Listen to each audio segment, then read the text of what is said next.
ನಮಃ ಶಿವಾಯ.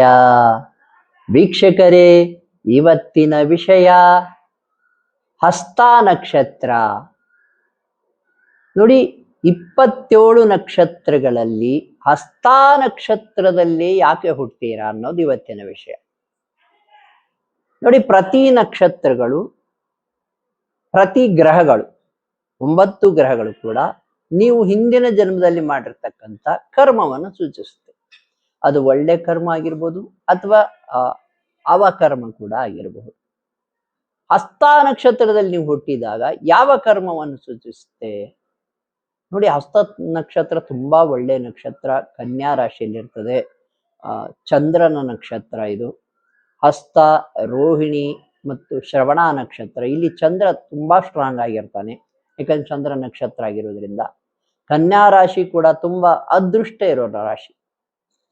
ಇನ್ನು ಹಸ್ತ ನಕ್ಷತ್ರದಲ್ಲಿ ಯಾಕೆ ಹುಟ್ಟಿದ್ರಿ ಅಂದ್ರೆ, ಹಿಂದಿನ ಜನ್ಮದಲ್ಲಿ ನೋಡಿ ಕರ್ಮ ಏನಿರುತ್ತೆ ಅಂದ್ರೆ, ಹಿಂದಿನ ಜನ್ಮದಲ್ಲಿ ತಾಯಿಯನ್ನು ನೋಯಿಸಿರ್ತೀರಾ.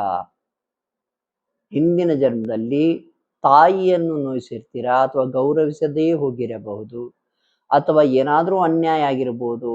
ಮನಸ್ಸಿಗೆ ಬೇಜಾರಾಗಿದ್ರು ಕೂಡ, ನಿಮ್ಮಿಂದ ನಿಮ್ಮ ತಾಯಿಗೆ ಮನಸ್ಸಿಗೆ ಬೇಜಾರಾಗಿದ್ರೂ ಕೂಡ, ನೋಡಿ ಸರಿ ನೋಡ್ಕೊಳ್ಳಿಲ್ಲದ್ರೂ ಕೂಡ ಹಸ್ತ ನಕ್ಷತ್ರದಲ್ಲಿ ಹುಟ್ಟಿರ್ತೀರಾ. ಇದು ಶಾಸ್ತ್ರದ ತುಂಬಾ ಆಳದ ಅಧ್ಯಯನವನ್ನು ಮಾಡಿದಾಗ ಗೊತ್ತಾಗ್ತಕ್ಕಂಥ ವಿಷಯಗಳು. ನಿಮ್ಮ ಎಜುಕೇಶನ್ ಪರ್ಪಸ್ಗಾಗಿ, ನಿಮ್ಮ ಜ್ಞಾನಕ್ಕಾಗಿ ತಿಳಿಸ್ತಾ ಇದ್ದೇನೆ. ಸಣ್ಣ ವಿಷಯ ಅನ್ಸ್ಬೋದು, ಆದ್ರೆ ಮುಂದೆ ದೊಡ್ಡ ಸಕ್ಸಸ್ ಅಂತ ತಂದ್ಕೊಡುತ್ತೆ. ಪರಿಹಾರ ಏನು? ಪರಿಹಾರ ಮಾಡ್ಕೋಬೇಕು. ಇದಕ್ಕೆ ಪರಿಹಾರ, ಈ ಜನ್ಮದಲ್ಲಿ ನಿಮ್ಮ ತಾಯಿಯನ್ನ ಚೆನ್ನಾಗಿ ನೋಡ್ಕೊಳ್ಳಿ. ಇಷ್ಟೇ, ಇದೇ ಒಂದು ದೊಡ್ಡ ಪರಿಹಾರ. ತಾಯಿಯನ್ನು ನೋಡ್ಕೊಳ್ಳೋದು ಯಾಂತದ್ ಪರಿಹಾರ? ತುಂಬಾ ಸುಲಭವಾದ ಪರಿಹಾರ ಅಲ್ವಾ? ಇದನ್ನು ಚೆನ್ನಾಗಿ ಮಾಡಿ, ತಾಯಿಯನ್ನ ಗೌರವಿಸಿ, ತಾಯಿಗೆ ಸೇವೆ ಮಾಡಿ, ತಾಯಿಗೆ ಮನಸ್ಸಿಗೆ ನೋವು ಮಾಡಬೇಡಿ. ಇಷ್ಟು ಮಾಡೋದ್ರಿಂದ ಚಂದ್ರಗ್ರಹವೂ ಒಳ್ಳೇದು ಮಾಡ್ಲಿಕ್ಕೆ ಸ್ಟಾರ್ಟ್ ಮಾಡ್ತದೆ. ಚಂದ್ರನ ನಕ್ಷತ್ರವಾದ ಹಸ್ತ ನಕ್ಷತ್ರ ಕೂಡ ಒಳ್ಳೇದಾಗಲಿ ಮಾಡ್ಲಿಕ್ಕೆ ಸ್ಟಾರ್ಟ್ ಮಾಡ್ತದೆ. ನೋಡಿ, ಸಾಕಷ್ಟು ಜನ ಮಾಟ ಮಂತ್ರ ಅಂತ ಕರೆ ಮಾಡ್ತಾ ಇದ್ದಾರೆ. ಸಾಕಷ್ಟು ತೊಂದರೆಗೆ ಒಳಪಟ್ಟಿದ್ದಾರೆ.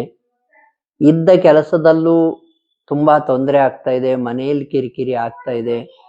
ಎಷ್ಟೋ ಸಮಸ್ಯೆಗಳು, ವಿಚಿತ್ರ ಸಮಸ್ಯೆಗಳು ನಾವು ಯೂಟ್ಯೂಬ್ ಚಾನಲ್ ಸ್ಟಾರ್ಟ್ ಮಾಡಿದ್ಮೇಲೆ ನಮಗೆ ತಿಳಿದು ಬರ್ತಾ ಇದ್ದಾವೆ. ಈ ರೀತಿ ಎಲ್ಲ ಮಾಟ ಮಂತ್ರ ಆಗ್ತಾ ಇದೆ ಅಂತ. ನಿಮಗೂ ಕೂಡ ನೋಡಿ, ಬೇಗ ಈ ವಾಮಾಚಾರವನ್ನು ಬೇಗ ನೀವು ಕಂಡುಕೊಂಡಷ್ಟು ಇದಕ್ಕೆ ಪರಿಹಾರ ಸುಲಭ ಇರ್ತದೆ. ನೀವು ತಡ ಮಾಡ್ದಂಗೆಲ್ಲ. ಈಗ ನೋಡಿ, ಇವತ್ತು ನಾವೇನೋ ಒಂದು ಪರಿಹಾರ ಹೇಳ್ತೇವೆ, ನೀವು ಇವತ್ತೇ ಮಾಡಲ್ಲ, ಅದನ್ನೊಂದು ವಾರ ಬಿಟ್ಟು ಮಾಡ್ತೀರಾ, ಅಥವಾ 1 ದಿನ 2 ದಿನ ಮಾಡ್ತೀರಾ, ಅದ್ ಮುಂದುವರ್ಸಲ್ಲ. ಈ ರೀತಿ ಏನಾದ್ರೂ ತೊಂದರೆ ಇದ್ರೆ, ವಾಮಾಚಾರಗಳ ತೊಂದರೆ ಇದ್ರೆ ನೀವು ನಮಗೆ ಕರೆ ಮಾಡಿ. ಸಾಕಷ್ಟು ಜನರನ್ನ ಕ್ಲಿಯರ್ ಮಾಡ್ತಾ ಇದ್ದೇವೆ ಈ ದೋಷಗಳಿಂದ. ಇಡೀ ಒಂದು ಬಳಗವೇ ಇದೆ ನಮ್ದೊಂದು ಟೀಮು.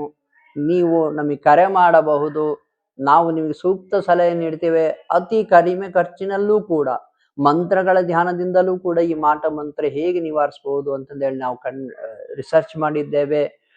ಅದರ ಫಲವನ್ನ ನೀವು ಸದುಪಯೋಗ ಪಡಿಸ್ಕೊಳ್ಳಿ. ನಿಮ್ಗೆ ಯಾರಿಗಾದ್ರೂ ಈ ದುಷ್ಟಶಕ್ತಿ ಪ್ರಯೋಗಗಳಾಗಿದ್ರೆ, ಆತ್ಮಗಳ ಪ್ರಯೋಗ, ನೀವು ನಮಗೆ ಕರೆ ಮಾಡಿ, ನಾವು ಸಲಹೆ ನೀಡ್ತೇವೆ. ಶುಭವಾಗಲಿ.